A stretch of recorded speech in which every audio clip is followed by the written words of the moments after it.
Hi, Purple Jan here. Welcome to my channel, Tales from a Broken Brain. Vlogmas kind of just didn't happen really. I really tried. I started off on the 1st of December filming, and on the 2nd actually made the one I think that I uploaded in the end on the 3rd, and I've been filming every day, but for one reason or another it's just not happening. And you know, films are getting interrupted part way through. There was one where I'd started it and then the dog started making a noise, and so that didn't work. Another one where almost to the end, and then Neil walked in halfway through. He'd been out and came in, and he kind of he goes out on his electronic skateboard and he comes back and it's all kerfuffle while he's banging things about while he's getting in. It completely threw me. I completely lost track of what I was saying, so the whole thing went. He's actually just popped out at the moment. Tony's got an optician appointment, but he's left his car over at the station, so Neil's taken him to pick up his own car so he can but anyway, Tony is incredibly fussy about his appearance, and you know, even if he's going to feed his friend's cat, he'll iron all his clothes before he goes out. And my car, since Neil's van's been off the road, has been dog transport. So we go over to the field, as you may have seen in another video, and you know, the dogs get back in the car and the car is a mess. I'll admit it, it is a mess. And so we were supposed to be going out this afternoon, and we were going to drop Tony to pick his car up on the way to, I think we were planning to go to some charity shops, see what they've got. But the thought of Tony having to sit in his immaculate clothes on this back seat that is just absolutely, well, the back seat, it's not actually that bad, but it's bad enough that he will get dog hair. Possibly could get a bit of dried mud on him, and I just thought it's just not. At least the front seat's a bit cleaner. So I said to Neil, well, if you take Tony now, Neil's got some parcels to drop off at the post office. So I said, you take Tony, he can sit in the front seat, and then post your parcels, and then come back and pick me up, and then we'll go out. So as he'd gone out, I was just gonna try and get some listing done on eBay, but then I thought, no, actually this is an ideal opportunity. Tony's out, so he's not going to make a noise. Neil's out, so he's not going to make a noise. I don't know if no, my luck, the postman will come halfway through and then we'll have 4 dogs jumping about. But right this minute everybody's quiet and settled down, so I thought, well, I'll just take 5 minutes to just have a very quick hello and say sorry. I had every intention of doing Vlogmas, and I was talking you through Christmas from my memories, and I was actually going to get on to explain why I don't celebrate Christmas at all now.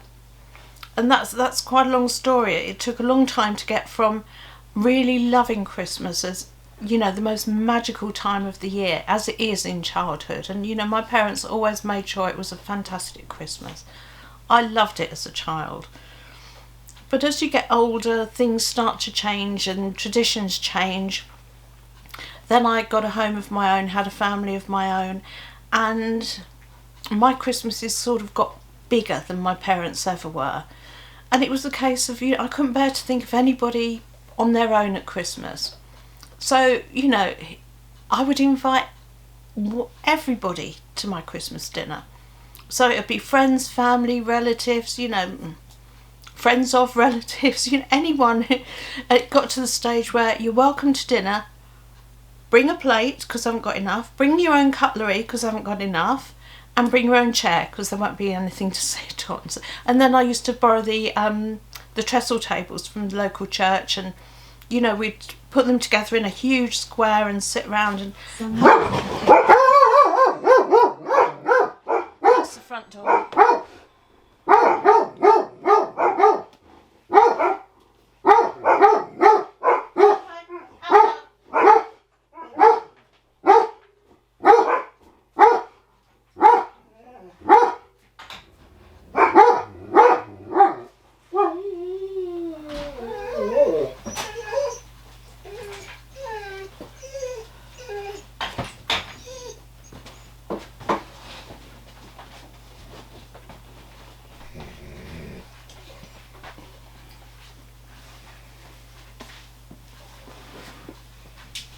Yeah, that was a parcel just arrived. And the problem is, because I don't edit my films, I'm not up to doing editing and things yet. I've gone to the side of the screen now. I need to adjust my chair, don't I? I was all right, but oh, maybe I wasn't, I don't know. But because I don't know how to edit, and it takes me so much longer to learn anything, that I just try and do a film, get it up and out as fast as possible, and then that's that sorted out. But I'm very sorry, I'll just leave that bit in and we'll just have to live with it. Yeah, so as I was saying, we'd have these big table, great big dinners, you know, lots of merriment, and it was a wonderful time. And, you know, I was still really enjoying Christmases, and this went right up until I think I was about 28 when I went back to work full time. And that's when it all started to go horribly downhill. I'd done these big Christmases, and coming up to Christmas that year, I said to everybody who used to come regularly that I'm now working full time, you know, I'm still trying to run a home, you know, on my own, and I just haven't got the time or the energy to do Christmas, so can somebody else do it this year? And kind of sat back and waited for our invite, which never came. Mum and Dad decided to go to a restaurant. My sister went to her husband or boyfriend's family or something. Everybody else just kind of disappeared out in different directions. Chester, it's pouring with rain. If I get up and let him out, he won't go. I'll open the door and he'll just look at me as if to say, make it stop, Mum. But yeah, so that year it was just ended up just Laura and Tony, my son and daughter, and myself. And it was a sad, sad, lonely Christmas. I did the best that I could for the kids, but all the Christmas spirit was just kind of gone. And it ended up, I was just so fed up that I got the ironing out. You know, it was after all a day off work, so I thought, well, I might as well get on and do something useful. And the kids got really, well, I say kids, I think they were about 8 and 10 at the time, but you know, they got really upset because I was doing the ironing, and you know, they said, but it's Christmas, you shouldn't be doing the ironing. But it's like, well, what else do I do? And it was really at that point that I started to not enjoy Christmas. And then after that, I used to always volunteer to work on Christmas Day. Although they would at work, they were very good, and they would always try and give me Christmas off because I had children. I used to say, no, I'm happy to work it, because it was the only day of the year that I could get out, because I was management, it was the only day of the year that I could get overtime on.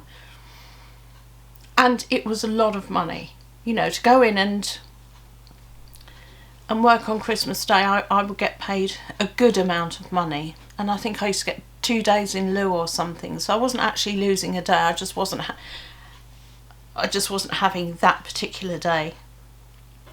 And you know, I'm not a Christian anyway, so although I mourn the loss of the Christian Christmas, which I would love to see coming back instead of this consumer fest that we have now,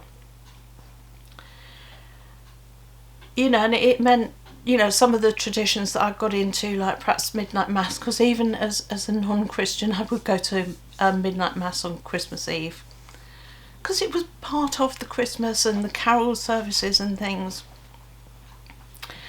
And so Christmases just kind of took a different turn. But then as the children got older and I became more open about my paganism, then my celebration kind of slid back a few days onto Yule, and that would become my celebration day. I still do Christmas for the kids, but that would be my day. And then as they grew up and left home, that was the day that was, and then when Neil and I got together, that's the day that we would celebrate. His family would always invite me for Christmas. They had all their family traditions, and I always felt so guilty because they really loved it. But I'm not by this time I didn't want to know, and I was far happier at home on my own. I used to say to Neil, you go and have a wonderful time with your family, and I'll just stay here on my own, which I would. I'd spend all day on my own, and be perfectly happy. And then Neil and I, over the years, got into doing a bigger thing on Yule. You know, we would bring all of our celebration back to Yule, the two of us, and you know, that's when we would do everything. And for years that worked really, really well, up until 2017. And that year must have been the 20th of December. My dad rang. He was 84 at the time, and he was very happy and chatty, and he'd been out to a garden centre that day, and he was telling me about, you know, what he'd been doing, and you know, just had a really lovely chat with Dad. And he was saying that he wanted to get a new boiler, so he then spoke to Neil, who's a heating engineer, to get some advice on what to do. So we had a really lovely chat. But then the next morning we found out that he had had the most massive stroke, the sort of stroke that is unsurvivable. And so that year I lost my dad on Yule. So of course that put a completely different flavour on it the following year and the next year. You know, it became a sad time rather than a time of celebration. And then exactly 3 years after my dad had died, my mum also passed away on the midwinter solstice. So that's mum and dad, 3 years apart, gone on the same day. This is now no longer a time of celebration for me. It's a time of remembrance. And it's a time that I'm okay, but I just don't want to get involved in all this merriment, you know, because it's just wrong. And then just 3 years ago, we lost, actually it's the anniversary today, 3 years ago today, we lost Neil's dad. That was the 7th of December. His funeral was actually Christmas Eve. So for Neil as well, we've now got Yule and Christmas as being this double tragedy. It's unfair, it's not right to say tragedy. All three of them were in their 80s. Dad was 84, Mum was 87, Neil's dad was, I think he was 83. They'd had good lives, very good lives, and lived to a good age. But we miss them, and we don't want to use that day for partying. A few years after my mum and dad had died, they'd both been cremated, and I had them all because we never knew what to do with Dad's ashes. And Mum had only ever said, when I kept saying, Mum, you must make up your mind what you want, you know, when the time comes, thinking this may be many, many years in the future.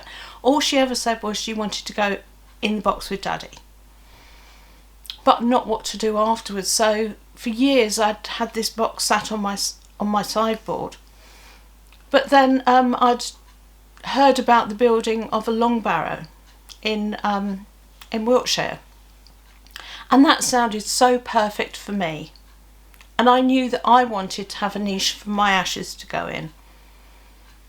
But then one year I was watching the reinterment of Richard III after they'd found his remains and they were reinterring it, and I was watching this on TV, looking at Mum and Dad on my sideboard, and I thought, I have got to do something about Mum and Dad, because if I die, who's gonna, you know, are we just gonna have a row of boxes on the sideboard? You know, who's gonna make the decision about what to do with all the ash? So that particular day I contacted Tim, who built the long barrow. It was his idea, and I said I would like to purchase a niche, which I did.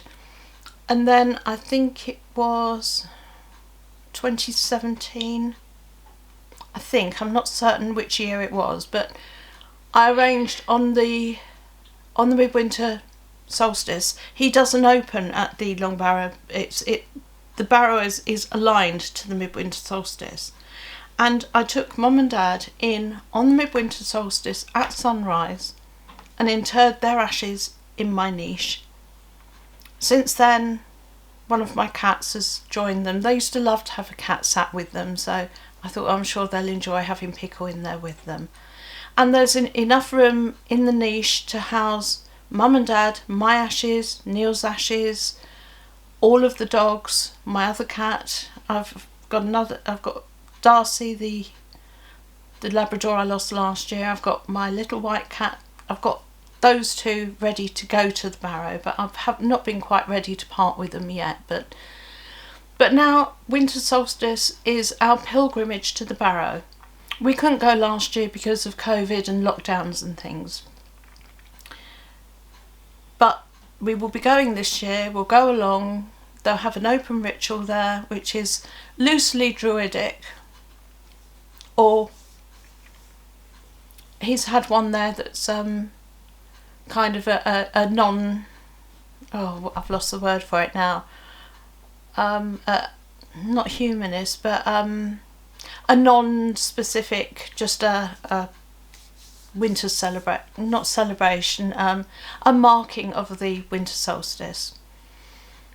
So it'll be loosely druidic, but I don't think I'll be taking Darcy and Molly this year. Like I said, I'm just not ready to let them go yet.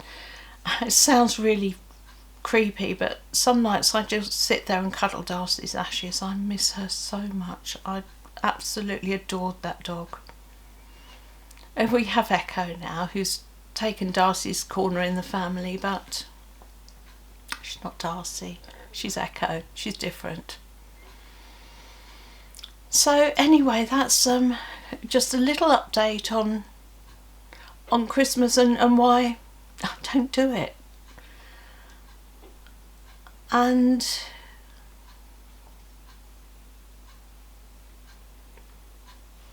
I think I've kind of covered what I wanted to say, and I'm just listening out because Neil's just, as I say, dropping Tony off. He's dropping his parcels off at the post office, and then he'll be back, and he'll no doubt come in with a big huff and a clutter. So I really wanted to get this finished before he came back in. I do apologise for the parcel that came in that arrived halfway through, so I had to get up and walk out and but anyway, if you've listened this far, thank you for being with me, and I hope that you enjoy Christmas and that you're getting into the Christmas spirit and you're enjoying your decorations and all the things that I used to love. We don't do any decorations at all now. It's lovely. And now we're doing the reselling, there's absolutely nowhere to put anything anyway, and having the 4 dogs, there's no way I could have a tree up in the house anymore. It was bad enough when we used to have the cats and we put a tree up and the cats would just climb the tree straight away. I think that was the last time I got a real tree. I had 2 cats climbing the tree, so knocking off the baubles and playing with them on the floor. Anyway, thank you for watching, and hope you've enjoyed it. Do give me a like and comment down below. It all helps the algorithms and things, and I will try, and I've been making, it's not, when I go missing, it's not that I'm not filming anything, it's just that I'm not getting around to dealing with it, and I've got various different cameras that I film on, and then I forget what is. If I put it up on the computer, have I been able, yeah, I've just about got the hang of getting it off the camera and onto the computer, and pretty much from the computer onto YouTube. So I'm getting better. I am getting there with it, but it does take me that much longer to learn. I was saying to Neil last night, you know, I so miss the days when I just pick things up really, really quickly. I would just learn in an instant what to do. But I suppose everybody, when they get a little bit older, has a little bit more trouble. But because of all the added problems that I have, it does take me a little while longer. And then the problem is, if I do it regularly, then it sticks. But if I don't do it every day, it starts to flutter away again and, you know, go down the hole. But anyway, take care, and I'll hopefully see you soon. Bye.